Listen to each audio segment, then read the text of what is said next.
All right, welcome to the July edition of the Astronomical Astro Imaging Special Interest Group.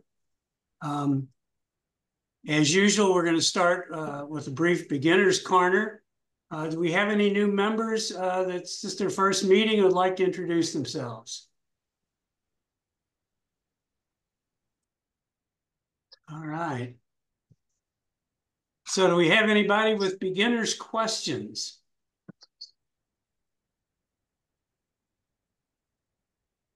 No beginner's questions tonight. How amazing. Well, we do have Doug Summers going to talk to us a little bit about some beginner type information, which I'm sure he'll lead into a little bit more detail so that it's kind of going to cover the whole base here, beginners to third base. So Doug, if you're ready, the recording's on and you can start in. All right, let me share my screen.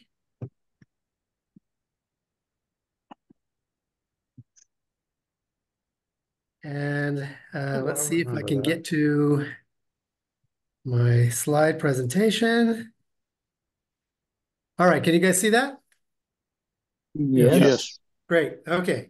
So I thought tonight we would spend just a moment on camera specifications, and this topic sort of came out of a dialogue that happened on the forum some time ago, a few months ago, and this talk has been kind of postponed a little bit, at least once, and so it's going to be interesting. I don't know how beginner this is going to be, but I'm going to try and keep it at a relatively low level. So, all right, so let's start out by talking about the magic that is a CMOS, okay, complementary metal oxide semiconductor.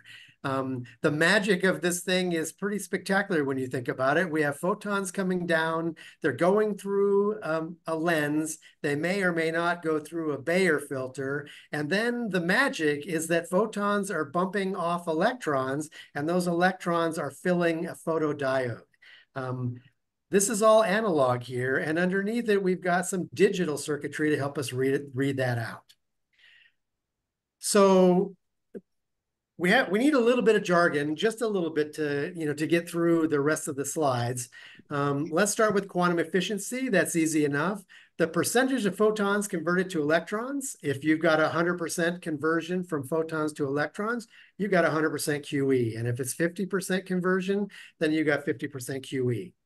I think the thing that's important to remember, especially for beginners, is that this photon conversion to electrons, that E is written with a negative for a reason. That's a charge, and that's an analog voltage, okay? So we're taking photons, and we're converting them to electrons, but in general, what we're doing is we're making a voltage, and that's an analog process. In order for us to read that, in order to do anything good with it, we need an analog to digital converter, right? That takes our voltage and gives us a numeric value in the computer. And ADCs have something called bit depth. And so common bit depths for ADCs are 12, 14, and 16 bits.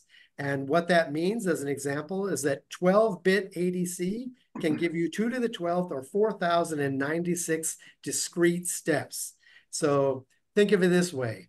If your maximum input voltage is 4 volts, then the conversion resolution is 1 millivolt per step. So if you have 1.25 volts, you get 1 step. If you have 1.5 or 1.9 or 1.99, you get 1 step.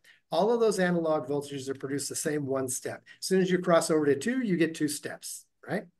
Each step is a shade of brightness representing a converted voltage. And you can see kind of a little chart here of what that shows.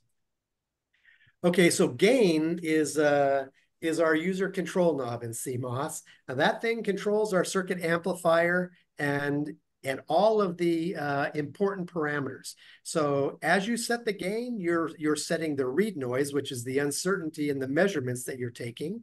That's caused by your readout electronics. Oh, I got to get this out of the way. How do I? There we go. All right. It also determines your full well capacity, and that's how far you're going to be able to, gather up voltage before you saturate that pixel. It sets the dynamic range, which is the differentiation between light and dark areas in the image. That's usually measured in f-stops. And then the ADUs, those are the analog digital units. That's the ADC's counter, right? This 4,096 values in your 12-bit ADC. The ADUs are the count, right, of the voltage.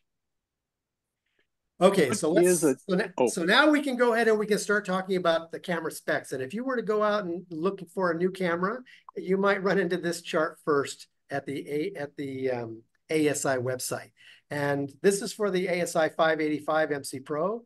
And I've put little dots with colors on here, but if you were to look at these top level specs, a lot of this stuff is pretty straightforward. All the ones in green are really straightforward. The sensor, the size of the sensor, the resolution, the pixel size, what kind of cooling you're getting, the buffering and USB, that's all, there's no confusion factor there. It gets a little more tricky if you're not careful about the things in yellow, right? The frames per second can vary. It'd be okay if they told you that that's the maximum full well, okay? Recording in progress. It would also be okay if they told you it was the minimum read noise, but they don't do that, right? They just say full well and read noise, and then the QE is the average QE. The ADC is a little interesting as well. You might think you're getting a 12-bit ADC, but it's not necessarily a case, and I think you'll see that as we go on. So this is the top level, and I think that these need to be taken with a grain of salt. If you really want to know what the camera is going to do, you need to know something. You have to look at the graphs. And I know graphs are kind of a pain sometimes, but actually they're not so bad. And so you got three kinds of graphs with the cameras, and we'll break them down quickly. These two graphs on the left-hand side are all about temperature, right? What kind of noise is created with temperature and how much current is going to come.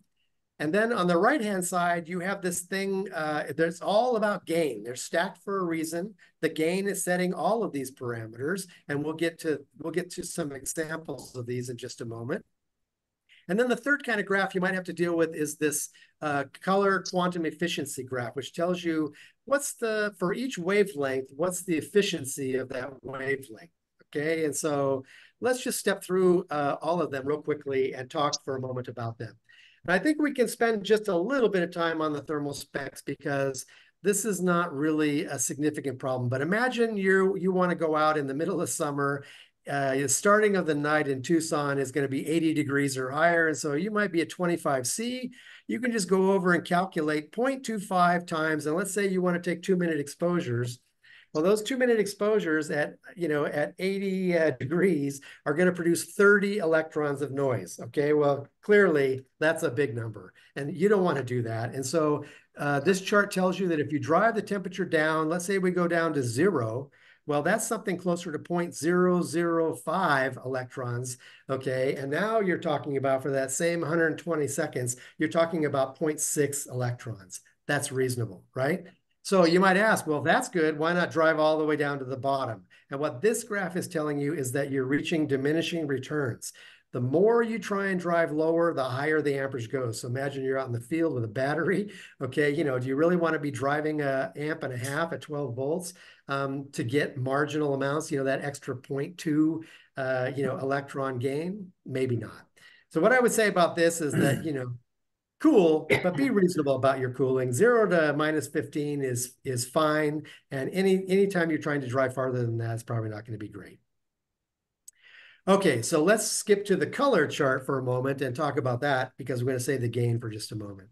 In the color chart, most people tend to look at these peaks, right? 80% in the blue, 90 plus in the green, and a little bit more than 90 in the red. But you can see this is not 91. This is an average of the sets. And the way that the band passes overlap, that's of interest. And if you actually if you wanted to compare two cameras to each other, you should pick a wavelength. And I put the colors on the bottom here so you can see the wavelengths. Compare them because they actually do differ. So if you compared this camera, for instance, against this one, what you would see is that, for instance, at 585, okay, somewhere in there, you're getting 80+% efficiency in both green and red, whereas in this camera at 585, you're not getting that. You're getting closer to 70%. And so if you want to compare cameras and you want to know, there are differences in red versus blue efficiencies of cameras, and you just have to be careful when you're looking at them. The other thing I would say about this chart is that when you see a chart like this and you know that the colors, the visual wavelength cuts off at about, 700, and you're seeing all of this 50% efficiency out here, this is near infrared light. This tells you automatically that you probably need an infrared cut filter on your camera. Otherwise, you're going to have impacts there that you don't want. So that's just something to watch out for. This is what it looks like when it's been nicely clipped. When there's already a UV and IR filter, the graph will probably look something like this. Okay, so now let's talk about gain. Gain is where the rubber meets the road. Gain needs to be assessed in the same way that you need to sample properly the seeing. You need to set the gain based on the pairing of your camera and your telescope. And we're going to see that hopefully in just a moment. So this is the gain for that 585 camera. And we're going to look at it a little bit. And most people, when they try and set the gain, they're going to go for one of two places. The first place that people look at is this place right here. And I think you can see my cursor, hopefully. That's the marker that's put on by the manufacturer that says where 1 electron equals 1 ADU. That's called unity gain, right? And a lot of people like to go for unity gain. There's no specific reason why that. It's just sort of a convention. People have gotten used to that. Lots of people use unity gain. Another place that people tend to gravitate to, especially with the newer chips, is this HCG, that's high conversion gain. And you can see why people might gravitate towards here. Read noise is important. You want to drive the read noise down. And so people look at this and they go, oh, wow, I can take 3.6 electrons of read noise and drive it down to 1 point something electrons just by using this high conversion gain. But what I would say is that you got to be careful, okay? It's not a one-size-fits-all kind of problem. So suppose you wanted to use this chip, this 585, on a Hyperstar or a Rasa. Let's just use that example, and we'll talk about high conversion gain.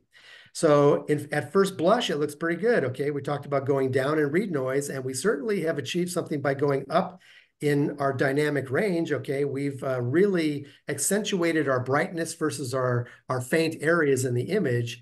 I'm going to save this little marker here and let you ponder that for a moment. What does it mean to have less than 1 electron per ADU? You can think about that for a second because we're going to come back to it. And then, but notice what happens here. I've only got 2,500 electrons at this high conversion gain.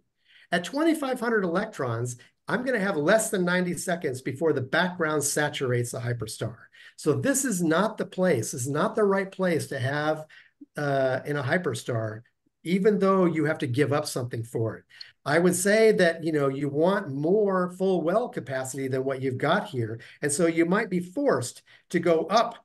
And where would I go? Well, I certainly don't want to give up dynamic range. I'd like to at least be somewhere comparable to where that HCG or CG gain value was.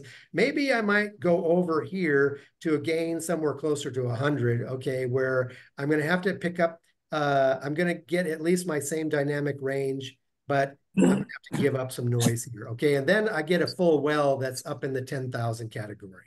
So it's not a one size fits all. You got to think about this and ask yourself, where's the right place to go?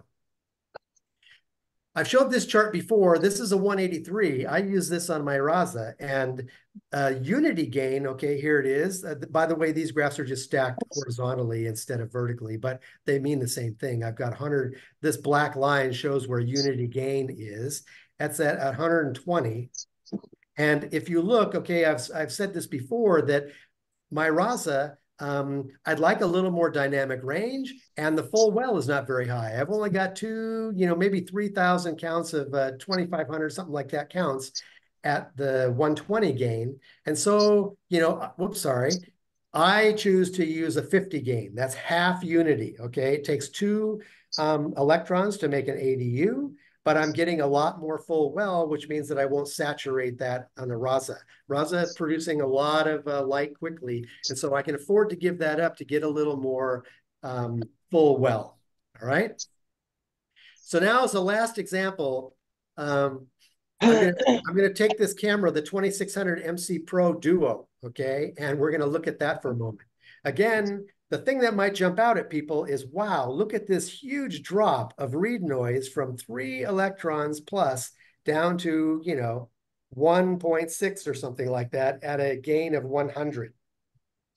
Well, you might think, okay, let's take a look at the other numbers and see what that looks like.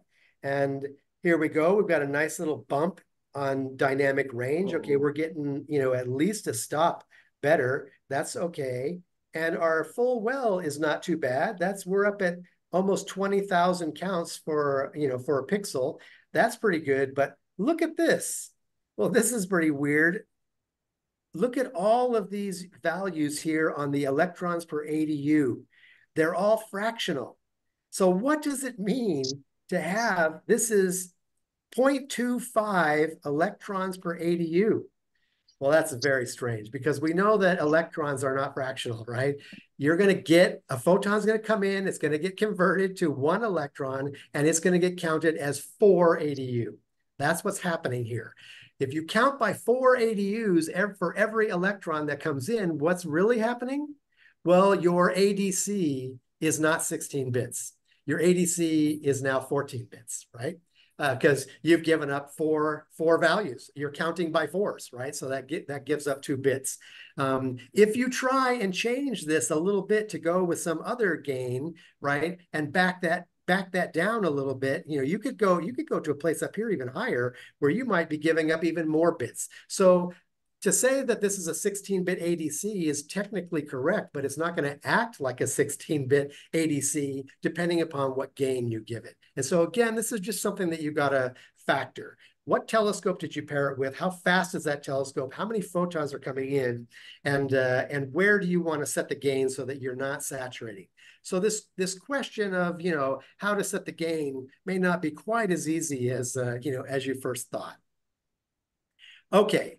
So let's talk about read noise for a moment, because when we started this, everyone was thinking, oh, well, the only thing we need to think about in our gain setting is how much read noise. Can I minimize my read noise with my gain setting? And so let's play this out for a moment. Here's a feeling that you can get for this. Okay, these are 4 point sources, increasingly brighter, that are embedded in 1 electron of read noise. All right. Here's the same picture, but with 7.5 electrons of read noise. So right away, you can see that we've lost, the lower end here, and we're in danger of losing the upper end. So we get a feeling that 1 may be okay and 7 may be too much. We want to do something about that. But is gain the only thing that's driving our read gain? And I'd say the answer to that is no. There's another way to control read noise, and that's with stacking. Okay, so if you haven't seen the Robin Glover talk, this is the YouTube video that you need to go look at. And if you can't write it down fast enough, just review this in YouTube after it's recorded. Go find that video or Google it, and you'll find an excellent talk on how to set your exposure lengths and how much stacking you should do.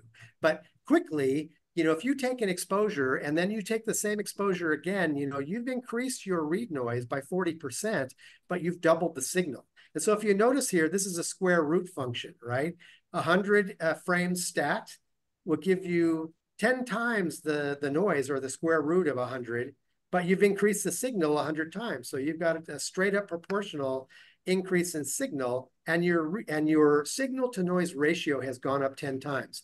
People think I'm crazy when I stack 650 frames, but I've increased my signal to noise ratio by 25 times by doing that. And if I stack 900 frames, I've increased by 30 times. So what I'm doing when I do that is I'm increasing my signal and driving the read noise down, regardless of what my gain setting was. So I choose how I want my my camera to behave, and then I use stacking as a way to drive down the noise.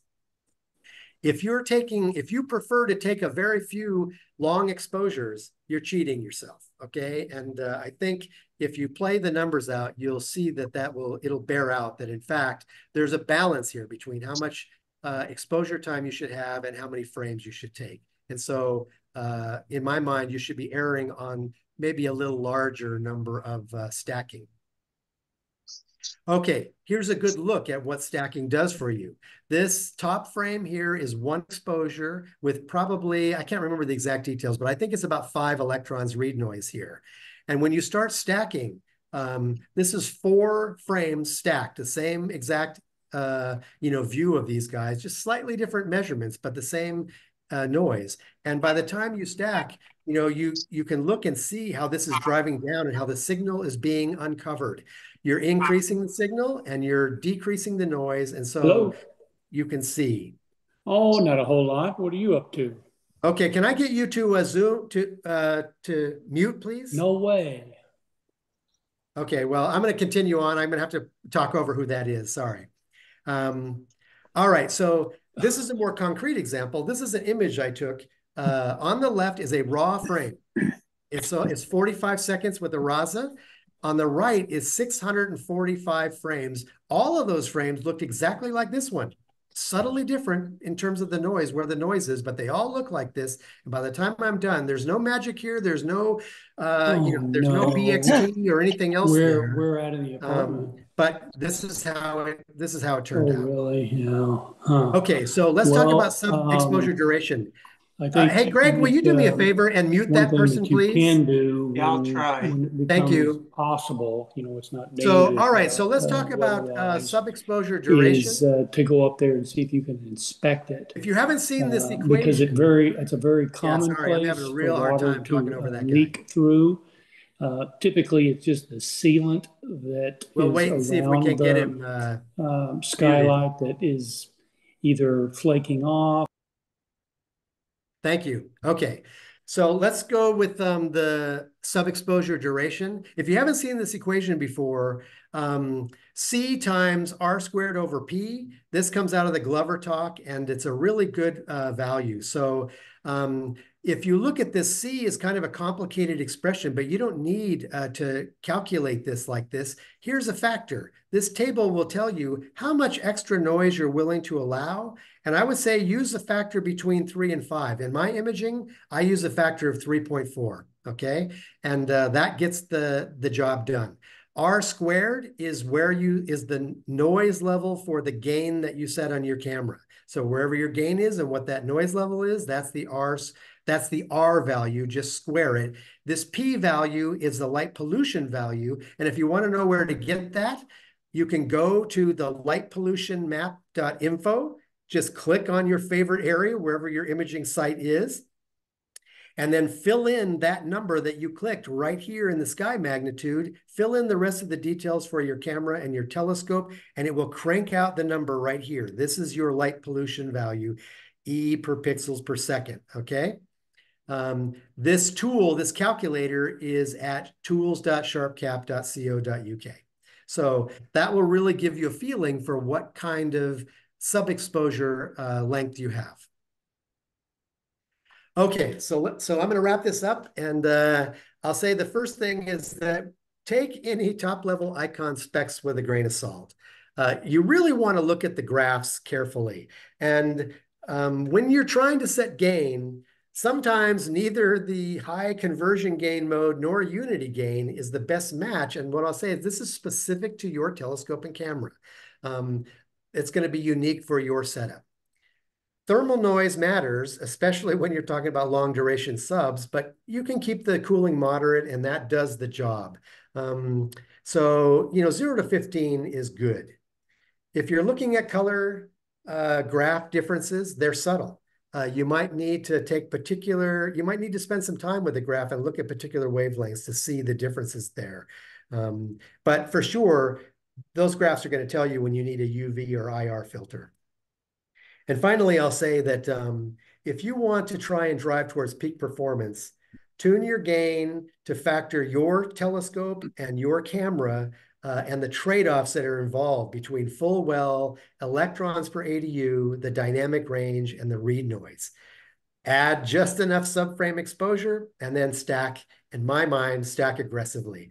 I think that will up your game and take you to the next level if that's where you're intending to go. So With that, I'll leave it, and we'll try and answer some questions if we have any.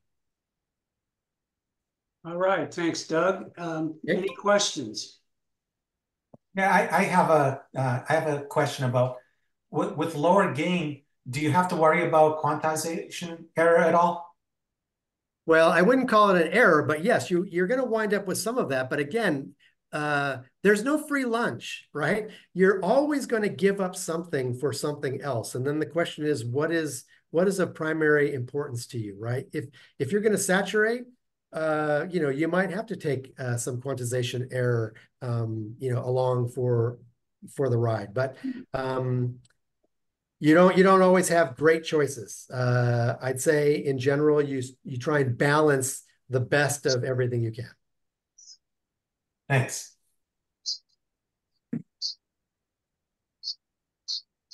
Other questions? My head hurts. How many times do I have to watch this till I understand it? Oh, come on. It's not that bad. I think maybe one more time. Thank you. Take advantage of the recording for sure. And actually, I would say go look at that Robin Glover talk. That's an excellent talk, and he covers a lot of this stuff very well. So probably a lot better than I did. Yeah. Doug, I'm going to ask you what I think I spoke to you about before, and that is you're talking about imaging faint stuff, but for planetary imaging or lunar imaging, many times we set the gain in order to increase or set the gain in order to get the fastest frame rate. Could you basically address that? I did not. And yeah, I'm talking about, and we actually need to have another talk about noise and how gain and noise are related to each other, because noise is going to take another talk for us to get through, right? We've got read noise, shot noise, fixed pattern noise, and the way that gain works for planetary versus deep sky is a little bit different, right?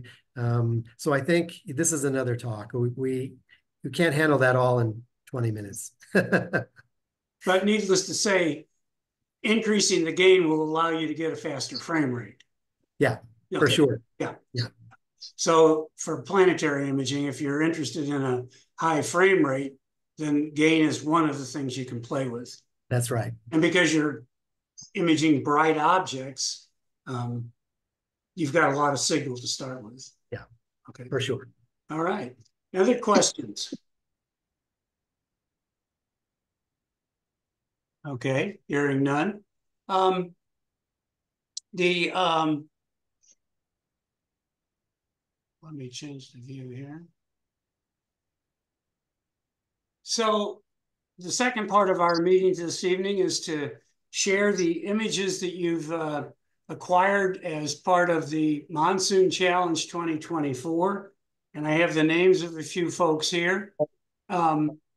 And I'll go down the names, and then if anybody else has images, we'll get to those as well. Is Mike Mulcahy on the call? I don't see his name. Okay, I'm going to share an image from Mike Mulcahy.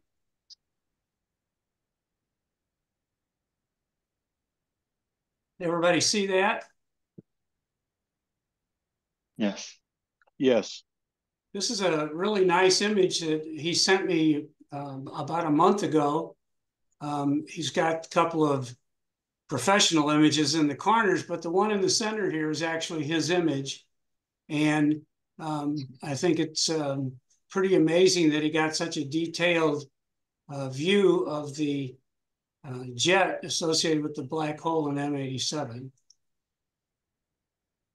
So again, do you know what equipment he was using? He didn't send that along. And that's why I was hoping he would be on the call tonight so he could tell us. But I don't recall that he sent along any details. He just sent the image. All right. We also have images from Jeff Rothstein, who's not on the call tonight. Let me see if I can share his image here.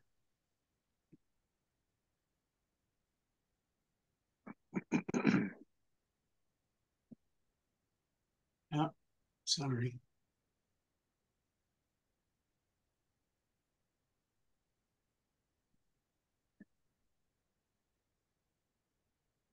Okay, I don't have his image up here. I'll go on to the next person. Tom Eby. Tom, have you got a couple of images to share?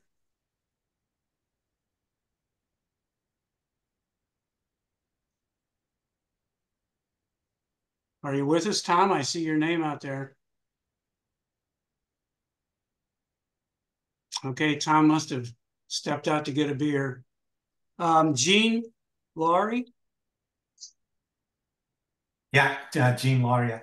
Yeah, I got a couple. Okay. I'll hit the share button. So one of them is okay. So I have one of M87. Um, this was with I got with my C14. So I think it's about 21 minutes, and they were 3-minute subs. So I think, yeah, there we go. You can zoom in a little bit better. Certainly not as good as the first one you sent, but it was rather challenging because it was getting low, windy, and satellites were really taking their toll on it. So yeah, that was about the best I could do. So, and no processing at all. I was just using SharpCap and just stacked it, and that's it. So I think it's there though. It is. And then the other one was 6833, or is it 6883? I can't get it straight. 6883, yeah. Yeah. So that's mine. Same thing with my C14. So this both of them are with Starizona corrector. So I'm shooting about 2300 focal length. And I think this is about 40 minutes total. So it's interesting because see some nebulosity here, and but not a particularly wide field of view because it's somewhat limited with my And what C14. camera did you use?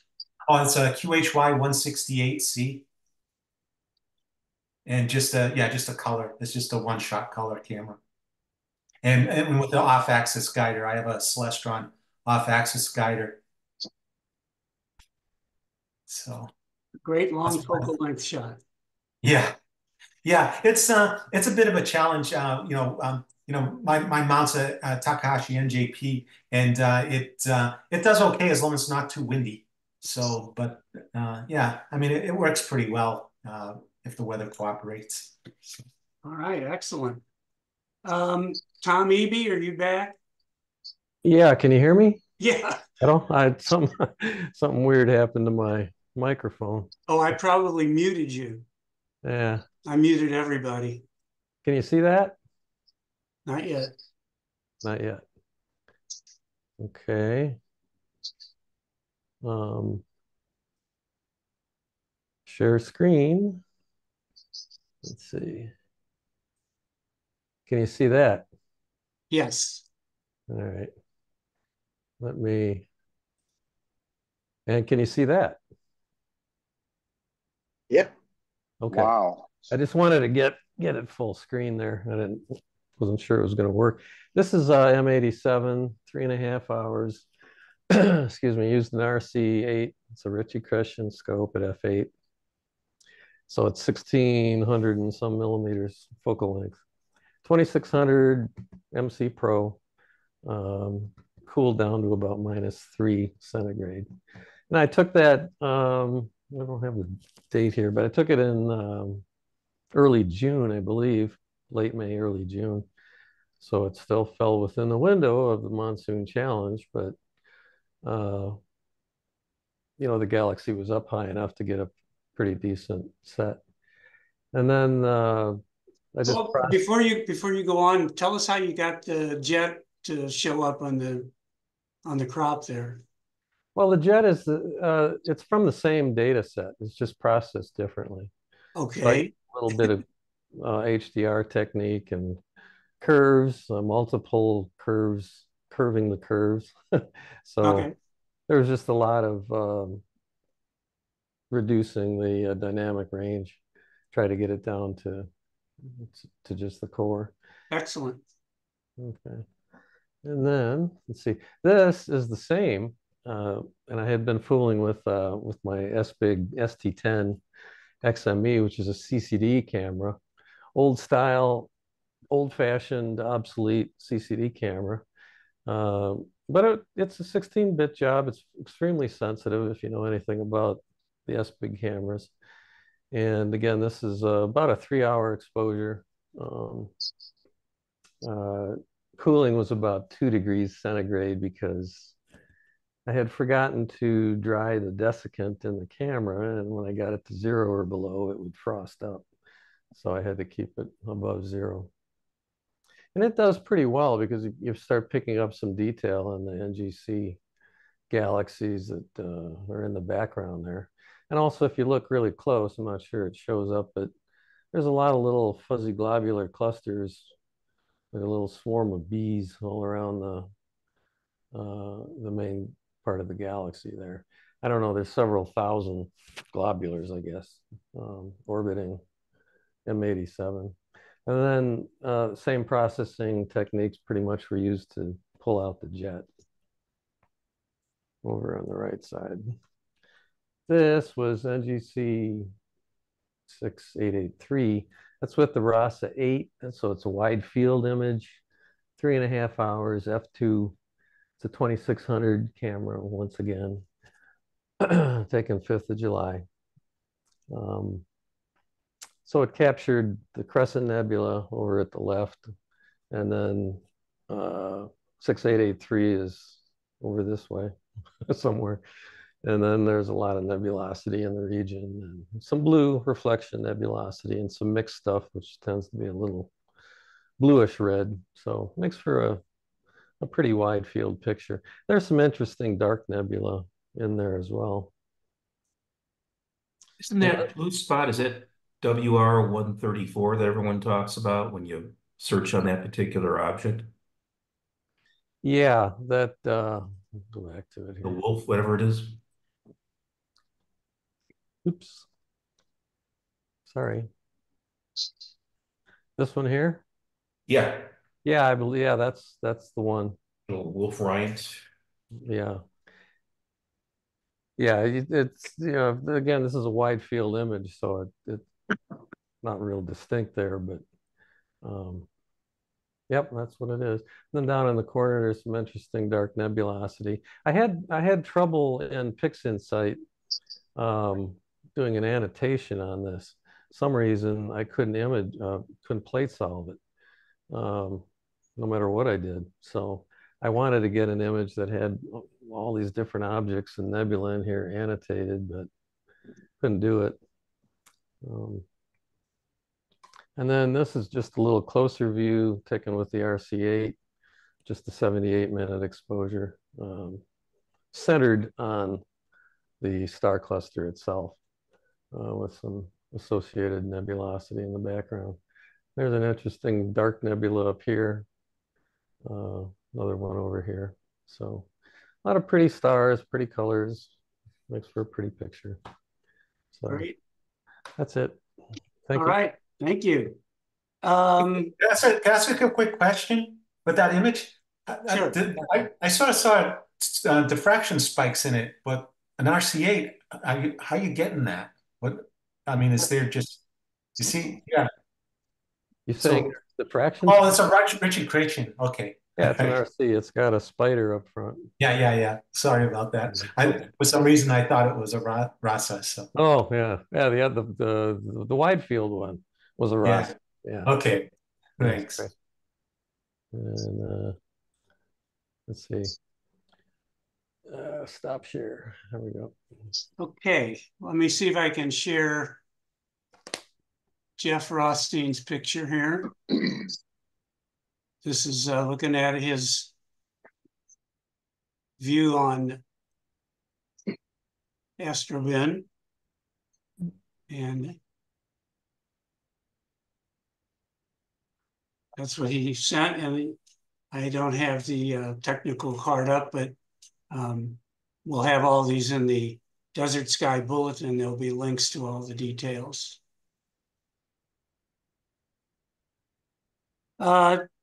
Randy Smith said he wasn't going to be here, but I thought I saw his name pop up. Randy, are you with us? You're probably muted. Yes, I am, but I'm not where I could display the image. I'm in Montana fly fishing. Whoa. Sorry. I think I have your image here somewhere. Okay, Let me that'd see be if I great. can, let me see if I can find it and bring it up. Okay. And again, also, I could not get it to plate solve there. I couldn't tell for sure what was what, but this looked like that's what it was. And really, this was just a crop of the WR134 image that's also out there. But Does that show up when I zoom over it? yes, yes. So Well, looks Light like I got Tower it thought you centered. got it. Yep. Okay. Anything else you want to tell us about that? I can't remember what without looking at the technical card, I can't remember. I need to, I'm going to have to be re-educated when I get back to Tucson. Okay. So, next on my list is Lad Lindsay. Okay. See, Lad, have you got a couple images you wanted to share? I do. Let me see if. Okay. And okay, can you see my screen now? There's nothing on there, but Yeah, we see. okay. So this was the M87. M87 is down here. This was with the 680 millimeter. It's with the refractor, this stellar view. I thought I was going to do a big panel, you know, with lots of stuff because there's lots of stuff that's interesting around there. I thought this stuff was all kind of neat over here in the sides. This is just a luminance image here, but anyway, so it was kind of cool to have stuff over there. But this is from the 16-inch Meade of M87. You can see a little bit of the jet there, and then just a little bit more of a crop. I almost feel like I should have just shot this just to luminance because there wasn't a whole lot of color after I got in there. Time wise, this was probably about 10 hours. This was before I listened to Doug telling me I shouldn't be doing 10 and 20-minute exposures. So anyway, but so that's that one. The NGC 68083, I probably pushed my reds a little too far here. But it was an RGB image, and then I also added in the hydrogen and oxygen in here as well, and bumped them up a little bit. And like I said, maybe too much. The other thing I just wanted to point out, and I don't know how many other people did monochrome images of this, but the O3 data I thought was really cool. I really like this O3 data. This is the WR134. So I thought that was kind of cool in there, but I couldn't push it out too far in this image because I was afraid I would mess a whole bunch of other stuff up too. You can see it kind of got more whitish as I tried to bring up the blues, but and yes, again, I think the actual NGC 683 is over here in this area, but I got more fascinated with this guy. So that's it for me. Interesting. And a lot of that red comes from the HA. Yes, it was subtle in the RGB. And again, I had probably 50 exposures of 3 minutes for the RGB, and the HA and the oxygen were both 10-minute exposures. And it was basically every day I didn't have anything else scheduled to image. I just let it go. So it's probably over 15 days and at least 10 hours on both the hydrogen and the oxygen. Wow. So yeah, so quite a bit of stuff came in there. Hey, Lad, on your M87, how many exposures and how much time? Oh, I think these were 10-minute exposures, and I'm gonna have to look. It was probably so these are RGB. So again, shooting it that way, it takes a lot longer because you got to do each filter. But I think they were 10-minute exposures each, and I would say there were probably 20 for each of the colors. Great.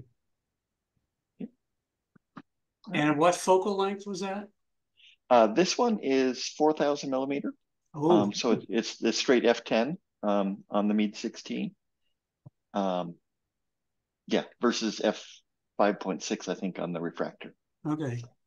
But I couldn't get any color to come in here, and I was, yeah, it just kind of blew out the whole thing, and maybe I just overexposed the whole thing.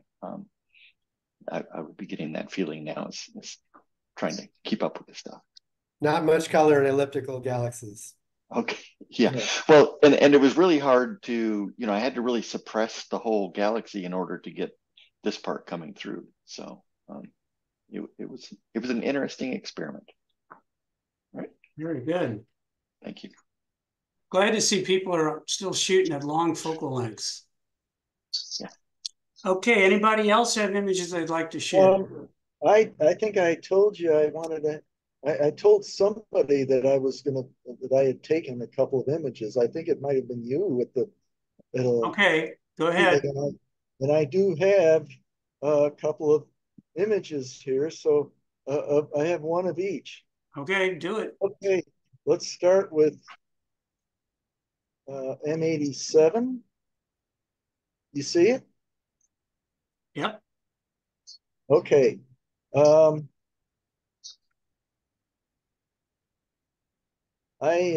right, this is 53-minute exposures taken with an Astrotech 152 triplet refractor with a William Optics field flattener reducer. So it's working at the native focal length of the scope is f8, and it's working at f6.4, which translates to a focal length of 980 millimeters.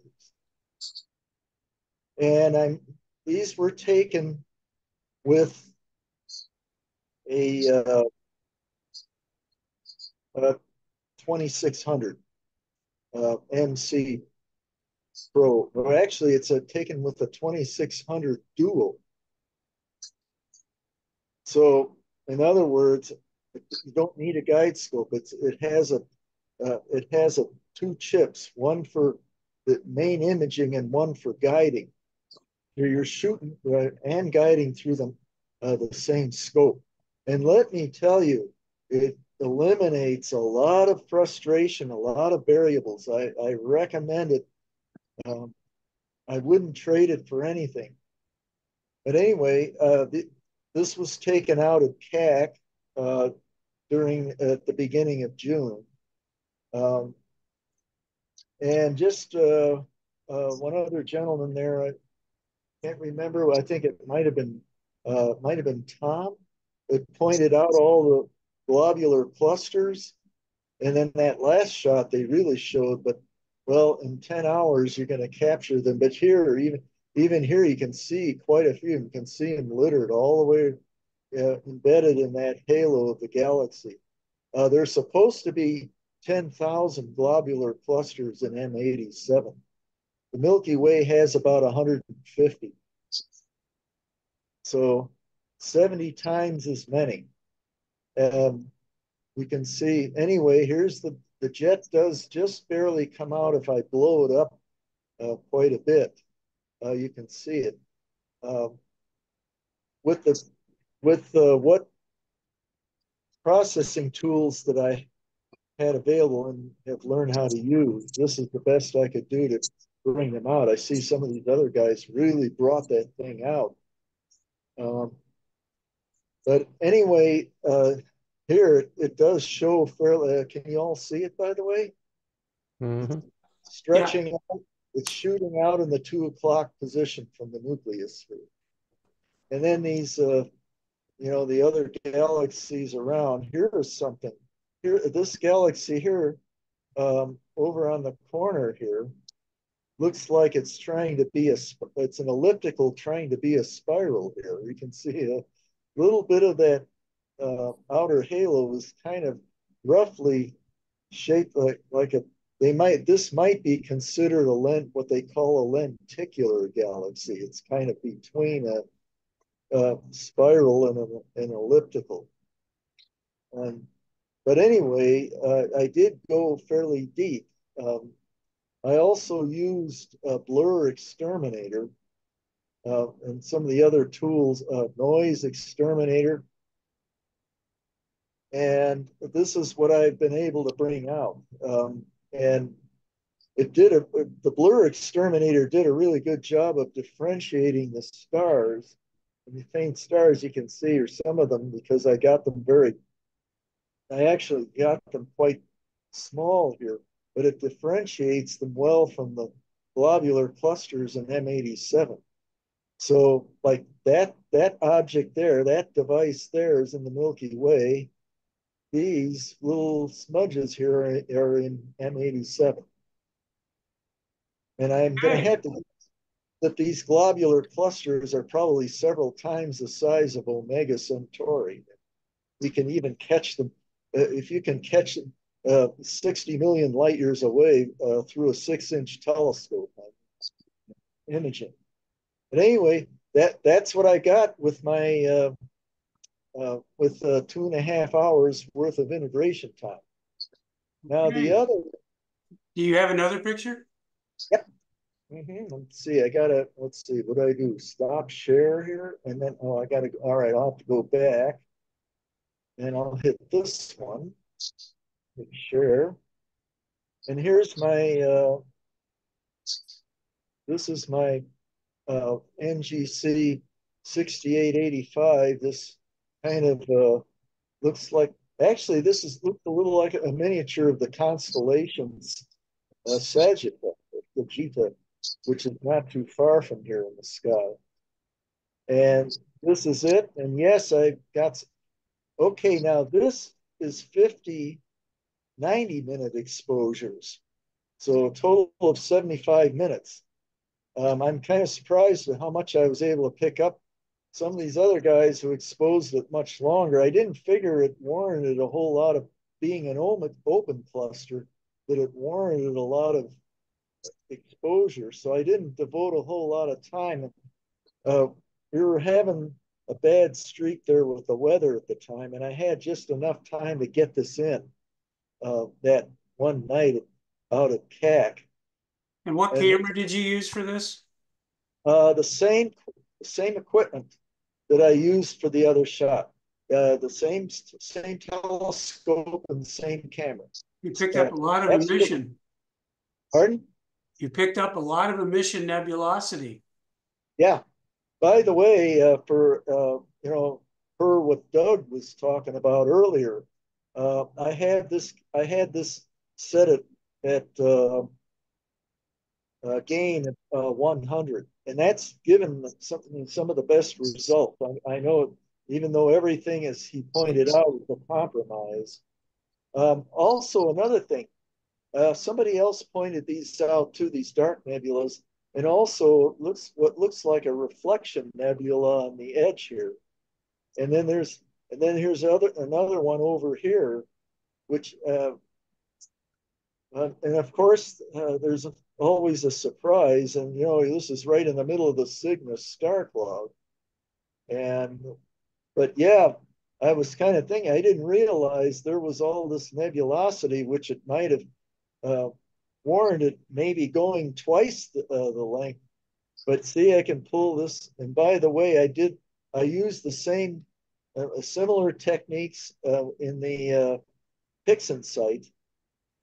And of course, starting with weighted batch processing, and then I went through some of the other things there. I ended up anyway. Okay, Paul, that's good. We'd like to see if there's anybody else before we run out of time. Yes. Yes, I have have something.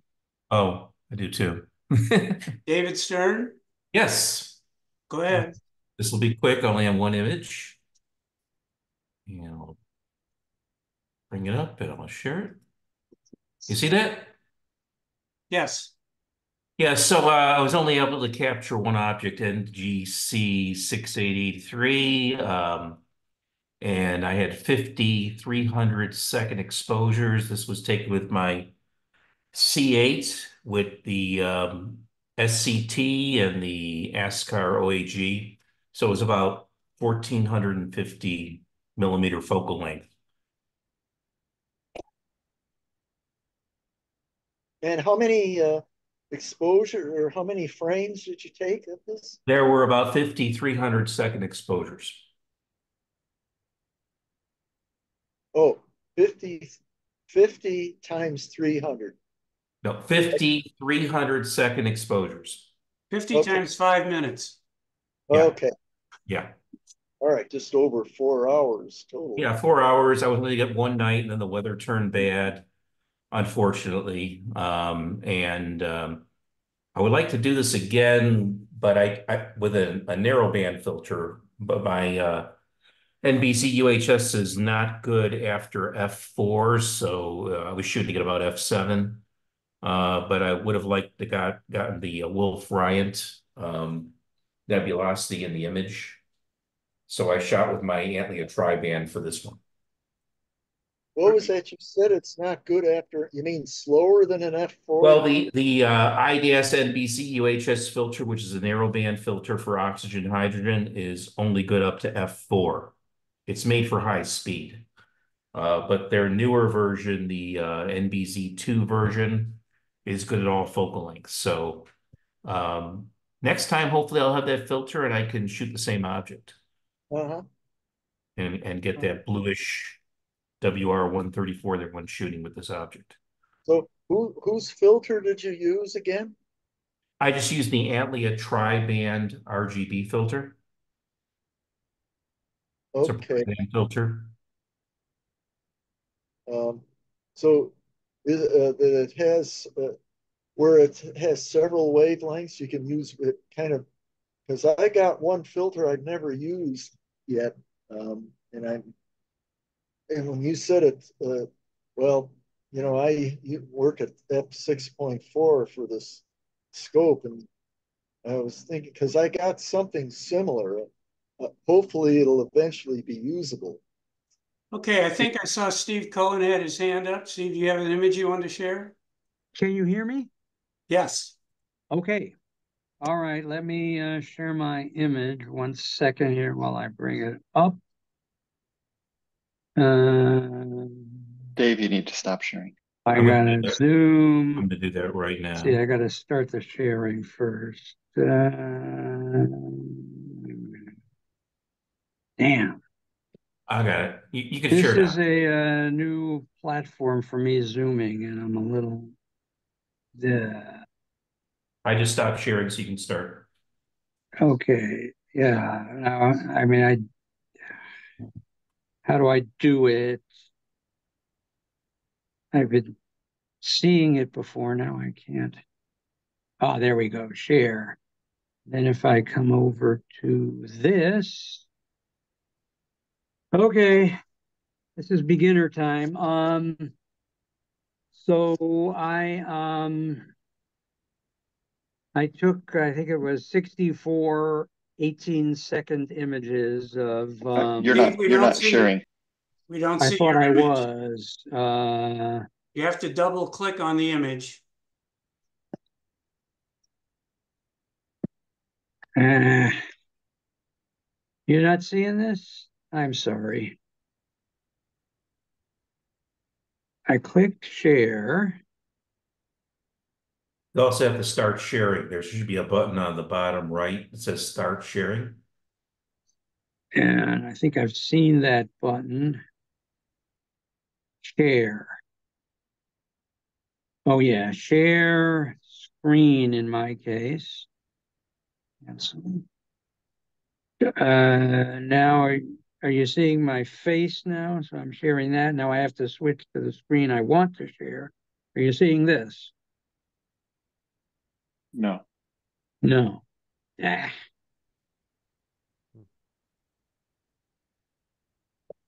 All right. When you do the start share, there should also be a button that says start sharing.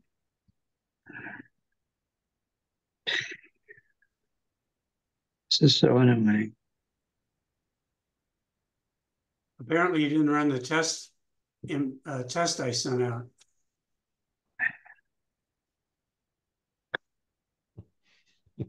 All right, guys, it looks like I'm not. I saw that I did the start sharing, and then I went over to what I wanted to share. One more time. Zoom. This is a new Android tablet that I'm trying to share on, and I'm not as familiar with Zoom on this. It's share. Okay. Share screen. Do you have Start the image now. open you're trying to share? Okay, now are you seeing anything? No. Yeah. We'll come back to you, Steve. Anybody else? Who else has an image they'd like to share?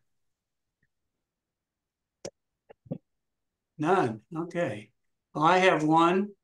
While Steve's still looking there, let me